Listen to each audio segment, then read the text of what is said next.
You were there in Benghazi. Are there similarities? You know, to me, I don't think the only similarity is that it was attacked. That's probably the only thing that's similar. You had the local country is supposed to be in charge of protecting the embassies or the consulates, and you know they kind of did the same thing in Benghazi, where the locals pretty much took off and left. So your initial security left. I mean, they left them vulnerable.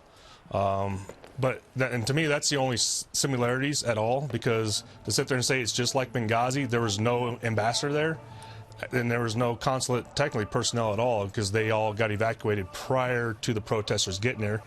And that's the big difference between this administration and the last administration. At least this one took a stance before it actually was coming. They saw it coming, and so they took away the personnel, which allowed the security team to not have to worry about protecting people who pretty much didn't know how to really defend themselves. So it's no real, I mean, it's not really similar at all. It wasn't another Benghazi. It's not Trump's Benghazi. I think this is the second or third Trump's Benghazi since he's been president. You know, there's no comparison. It's like comparing hockey to curling, in my opinion. So they did get inside the walls. They did burn the reception area, but everyone seemed to have gotten away. Should we have known that the Iraqi forces were going to allow the Shia militia to get in there? Should we have known that ahead of time? I would not have expected it. But again, I think it's more that part's more a slap in the face to the Iraqis, in my opinion.